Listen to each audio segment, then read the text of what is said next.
So what are your food storage options while you're living off-grid? Well, for the most part, they're pretty much the same as your storage options while you're living on-grid. You know, assuming you have electricity or you're using propane, you know, stuff like that. Because the number one option is, you know, regular refrigeration. And you can do a regular 120 volt refrigerator. You know, if you're running on solar and you have an inverter that puts out 120 volts, or maybe you're watching this in Europe and it's 220. You know, it's the same principle. You know, you have your batteries, your inverter, and your 120 volt fridge. They do also make 12 volt fridges. They are pretty expensive, but you cut out the inefficiencies of the inverter.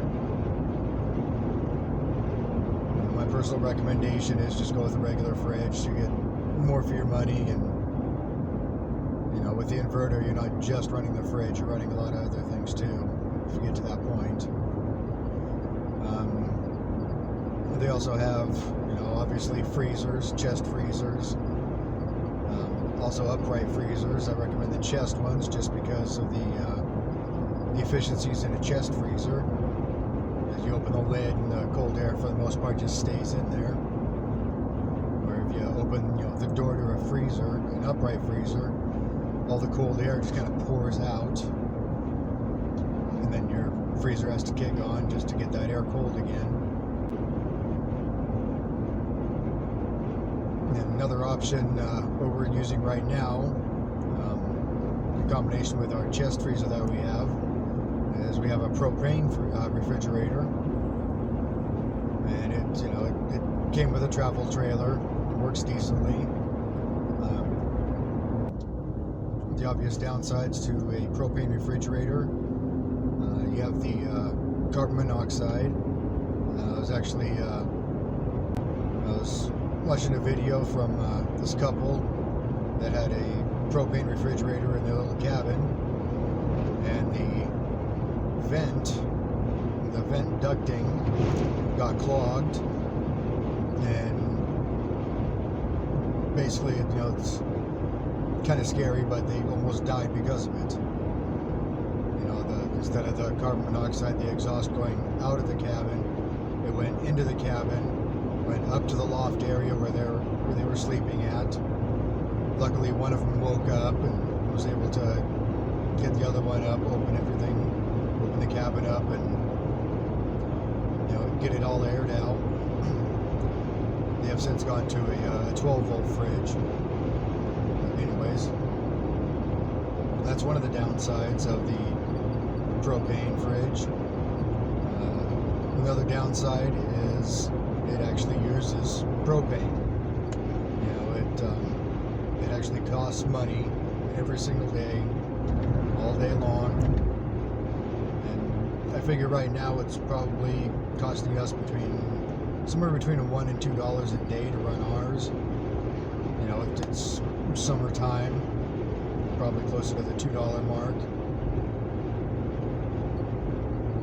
Maybe a little bit over if you get, you know, to closer to like 100 degrees, but you know, 70s, 80s, you know, it's closer to $1 a day, which is all right with me for now.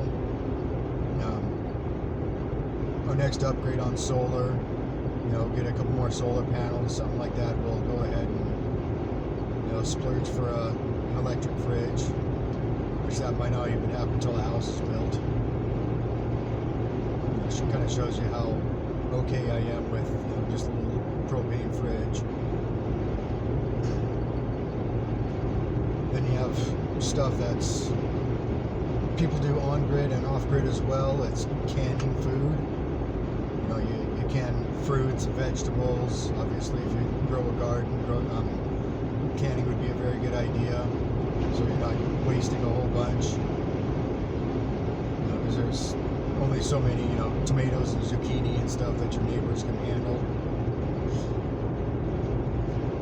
Root cellars are a good idea.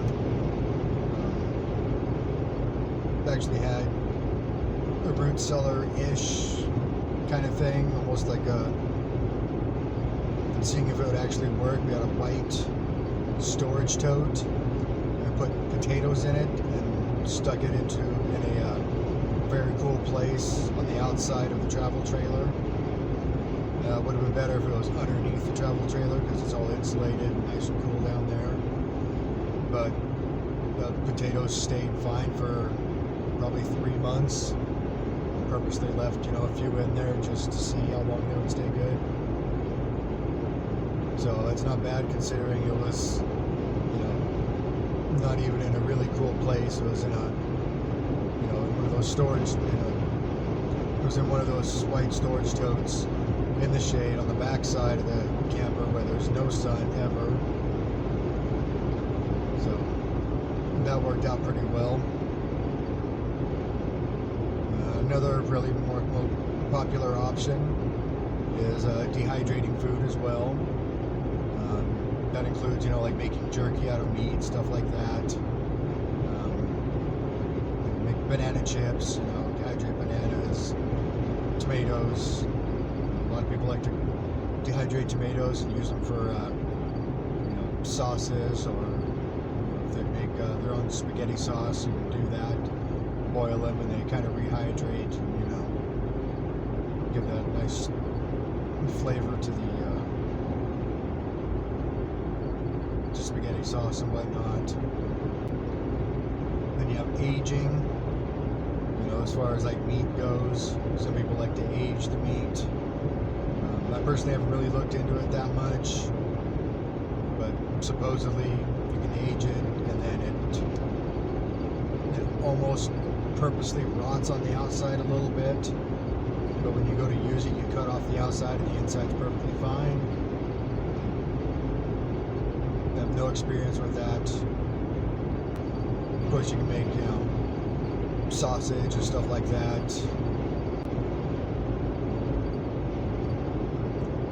One other thing that I almost forgot to mention, similar to refrigeration, but there's always coolers, ice boxes. You get a big block of ice and put it in an actual ice box. Yeah, but that, it's... So there you have a few options for storing food while you're living off-grid. Like I said, for the most part, it's basically the same thing that people do on the grid. Maybe except for, the root cellar idea. Those probably aren't very popular on the grid. But anyways, if you have any questions, obviously put them down in the comments. Answer them as best as I can. If you want to keep up with all the questions and follow us along on our journey, go ahead and subscribe to the channel. Hit the notification bell so you don't miss a single video.